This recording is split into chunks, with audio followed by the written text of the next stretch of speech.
तत्रापश्य स्थितान् पार्थः पितृनाथ पितामहान् आचार्यान् मतुलान् भ्रातॄन् पुत्रान् पौत्रान् सखीस्तथा श्वशुरान् सुहृदयश्चैव सेनयोरुभयोरपि। इसकी व्याख्या इस प्रकार है।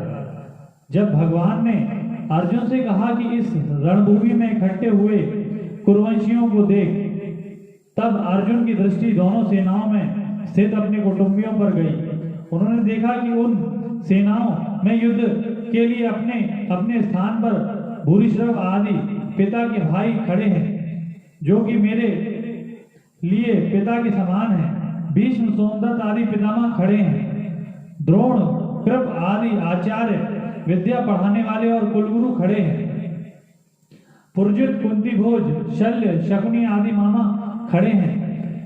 भीम, दुर्योधन आदि भाई खड़े हैं। अभिमन्यु, घटोत्कच, लक्ष्मण, दुर्योधन का पुत्र आदि मेरे और मेरे भाइयों के पुत्र खड़े हैं। लक्ष्मण आदि के पुत्र खड़े हैं, जो कि मेरे पौत्र हैं।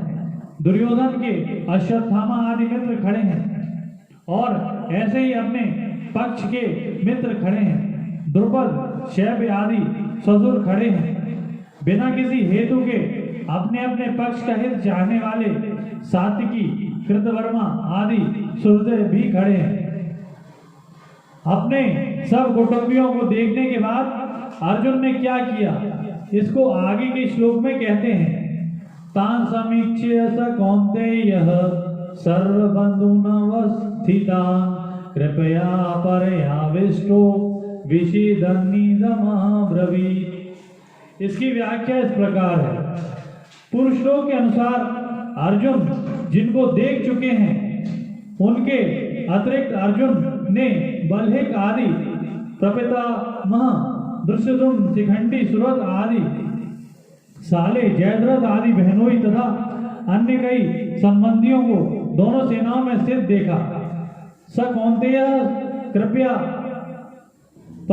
परयाविष्टः, इन पदों में स कौन्तेयः कहने का तात्पर्य है कि माता कुंती ने जिनको युद्ध करने के लिए संदेश भेजा था और जिन्होंने शूरवीरता में आकर मेरे साथ दो हाथ करने वाले कौन हैं, ऐसे मुख्य मुख्य योद्धाओं को देखने के लिए भगवान श्री कृष्ण को दोनों सेनाओं के बीच में रथ खड़ा करने की आज्ञा दी थी। वे ही कुंती नंदन अर्जुन अत्यंत कायरता से युक्त हो जाते हैं। दोनों ही सेनाओं में जन्म के और विद्या के संबंधी देखने से अर्जुन के मन में यह विचार आया कि युद्ध में चाहे इस पक्ष के लोग मरे चाहे उस पक्ष के लोग मरे, नुकसान हमारा ही होगा, कुल तो हमारा ही नष्ट होगा, संबंधी तो हमारे ही मारे जाएंगे। ऐसा विचार आने से अर्जुन की युद्ध की इच्छा तो मिट गई और भीतर से कायरता आ गई। इस कायरता को भगवान ने आगे कश्मलम और हृदय दौर्बल्यम कहा है, और अर्जुन ने कपर्ण्य दोषोपहत स्वभाव कहकर इसको स्वीकार भी किया है। अर्जुन कायरता से अविष्ट हुए हैं। कृपया विष्ट, इससे सिद्ध होता है कि यह कायरता पहले नहीं थी, अपितु अभी आई है। अतः यह आगंतुक दोष है।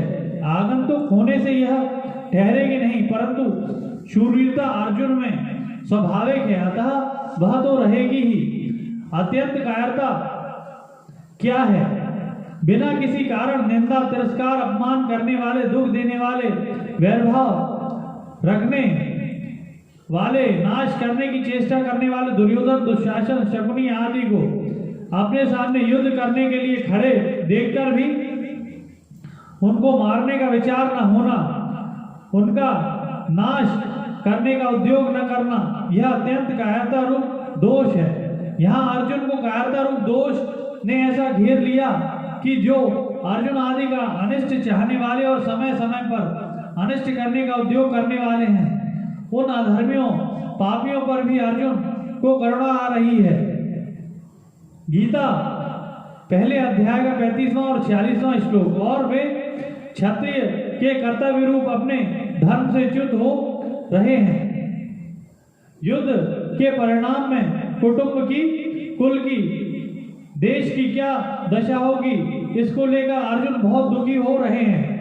और उस अवस्था में वे ये वचन बोलते हैं जिसका वर्णन आगे के श्लोक में किया गया है।